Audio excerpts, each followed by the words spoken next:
എല്ലാവർക്കും നമസ്കാരം. ഇന്നത്തെ വീഡിയോയിൽ UPSന്റെ ടോപ്പ് കവർ എങ്ങനെ തുറക്കാമെന്ന് നമുക്ക് പഠിക്കാം. അതിന്റെ ഐസൊലേഷൻ ട്രാൻസ്ഫോമറുകൾ, UPS ട്രാൻസ്ഫോമർ, UPSലെ വിവിധ സർക്യൂട്ട് ബോർഡുകൾ എന്നിവ തിരിച്ചറിയാം. ലക്ഷ്യങ്ങൾ: ഈ വീഡിയോയുടെ അവസാനം നിങ്ങൾക്ക് കഴിയും: 1.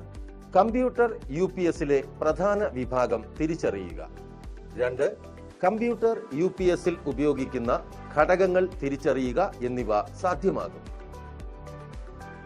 ഇത് പ്രായോഗികമാക്കാൻ ആവശ്യമായ ടൂളുകളും എക്വിപ്മെന്റുകളും നമുക്ക് ശേഖരിക്കാം. Computer UPS 650 volt ampere 1 set.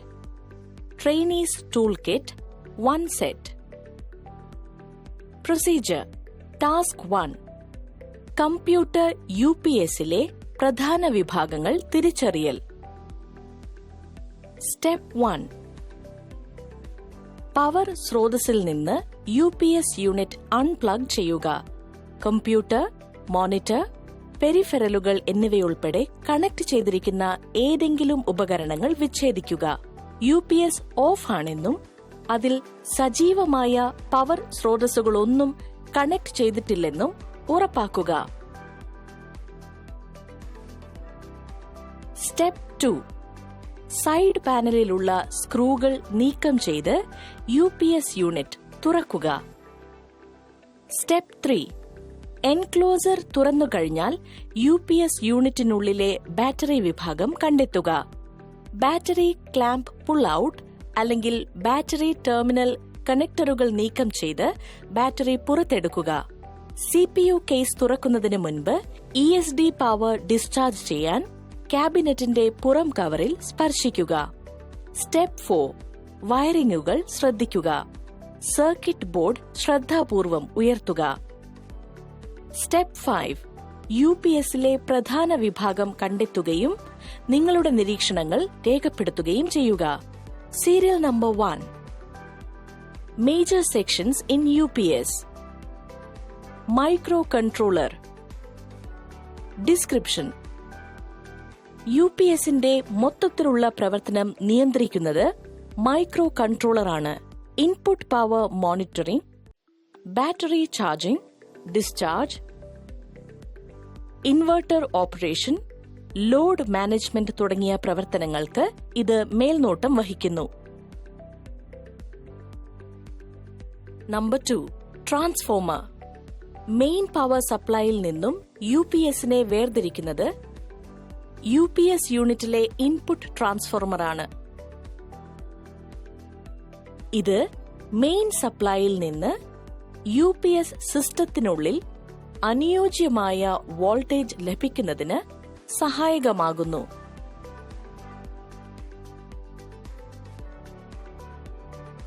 Number 3. Battery. Main utility power പരാജയപ്പെടുമ്പോഴോ വോൾട്ടേജ് സാഗുകൾ, സർജുകൾ അല്ലെങ്കിൽ തകരാറുകൾ എന്നിവ അനുഭവപ്പെടുമ്പോഴോ ബാക്കപ്പ് പവർ നൽകുക എന്നതാണ് UPS സിസ്റ്റങ്ങളിലെ ബാറ്ററികളുടെ പ്രാഥമിക പ്രവർത്തനം.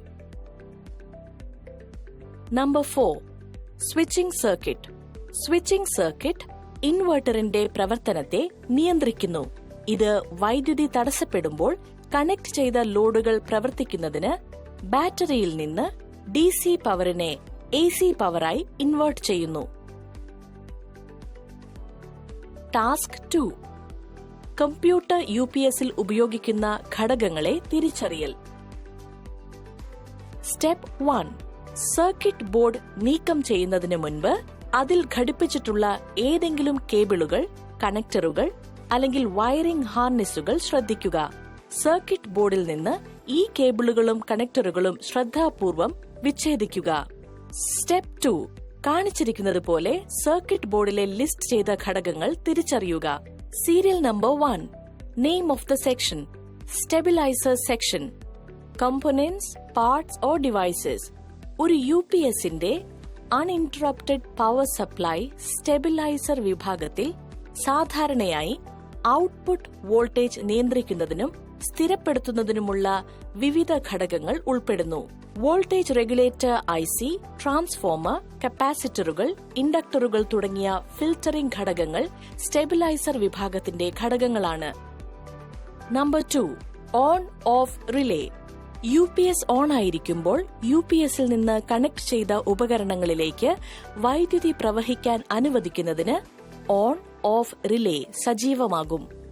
നേരെ മറിച്ച് UPS ഓഫ് ആയിരിക്കുമ്പോൾ ഓൺ ഓഫ് റിലേ നിർജീവമാകുന്നു. ലോഡിലേക്കുള്ള വൈദ്യുതി വിതരണം വിച്ഛേദിക്കുന്നു. Number 3, PWM IC. ഒരു PWM IC ഇൻവെർട്ടർ സർക്യൂട്ടിലെ പവർ ട്രാൻസിസ്റ്ററുകളുടെ സ്വിച്ചിംഗ് നിയന്ത്രിക്കാൻ പൾസ് വിഡ്ത് മോഡുലേറ്റഡ് സിഗ്നലുകൾ സൃഷ്ടിക്കുന്നു. പൾസുകളുടെ വിഡ്ത്തിൽ വ്യത്യാസം വരുത്തുന്നതിലൂടെ കണക്ട് ചെയ്ത ലോഡിന്റെ ആവശ്യകതകളുമായി പൊരുത്തപ്പെടുന്നതിന് ഇൻവെർട്ടറിന്റെ ഔട്ട്പുട്ട് വോൾട്ടേജും ഫ്രീക്വൻസിയും PWM IC നിയന്ത്രിക്കുന്നു. Number 4, control section. കണക്ട് ചെയ്ത ലോഡിനായി ബാറ്ററിയിൽ നിന്ന് DC പവർ AC പവറായി പരിവർത്തനം ചെയ്യുന്നതിന് ഉത്തരവാദിയായ ഇൻവെർട്ടർ സർക്യൂട്ട് നിയന്ത്രിക്കുന്നത് കൺട്രോൾ സെക്ഷനാണ്. ഔട്ട്പുട്ട് വോൾട്ടേജും ഫ്രീക്വൻസിയും നിയന്ത്രിക്കുന്നതിന് ഇൻവെർട്ടറിലെ പവർ ട്രാൻസിസ്റ്ററുകളുടെയോ മറ്റുപകരണങ്ങളുടെയോ സ്വിച്ചിംഗ് ഇത് നിയന്ത്രിക്കുന്നു. Number 5, buzzer. വൈദ്യുതി മുടക്കമുണ്ടാകുമ്പോൾ ഉപയോക്താക്കളെ അറിയിക്കുക എന്നതാണ് ബസറിന്റെ പ്രാഥമിക പ്രവർത്തനങ്ങളിൽ ഒന്ന്.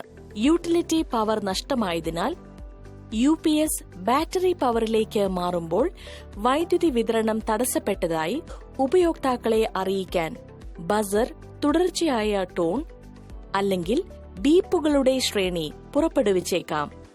നമ്പർ 6, സ്വിച്ചിംഗ് ഉപകരണങ്ങൾ. UPS സിസ്റ്റങ്ങൾക്ക് അവയുടെ പ്രവർത്തനം നിറവേറ്റുന്നതിന് ഒരു ഫോമിൽ നിന്ന് മറ്റൊന്നിലേക്ക് പവർ സ്വിച്ച് ചെയ്യേണ്ടതുണ്ട്.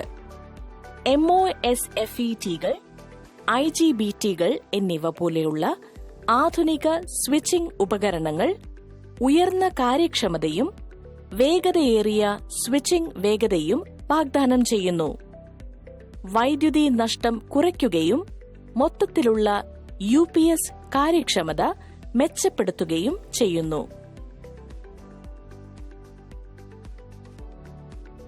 Number 7, rectifier. ഒരു UPS സിസ്റ്റത്തിൽ AC ഇൻപുട്ട് പവറിനെ ഡയറക്റ്റ് കറന്റ് DCയിലേക്ക് കൺവേർട്ട് ചെയ്യുന്നതിനുള്ള ഒരു നിർണായക ഘടകമാണ് rectifier.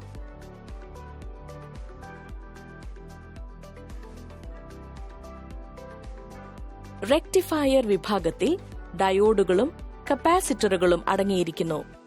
Number 8, fuse. Utility power സോഴ്സിൽ നിന്ന് ഉത്ഭവിക്കുന്ന ഓവർ കറന്റിനെതിരായി UPSന്റെ ഇൻപുട്ട് ഭാഗത്ത് പലപ്പോഴും ഫ്യൂസുകൾ സ്ഥാപിക്കാറുണ്ട്.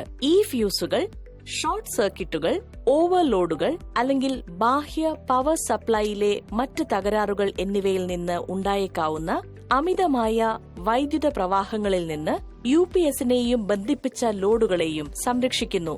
Number 9, AC auxiliary input. ഒരു UPS യൂണിറ്റിലെ AC ഓക്സിലറി ഇൻപുട്ട് എന്നത് ഒരു അധിക ഇൻപുട്ട് പോർട്ടിനെ സൂചിപ്പിക്കുന്നു. അത് ഒരു ബാഹ്യ AC പവർ സ്രോതസ് ഉപയോഗിച്ച് UPSനെ പവർ ചെയ്യാൻ അനുവദിക്കുന്നു.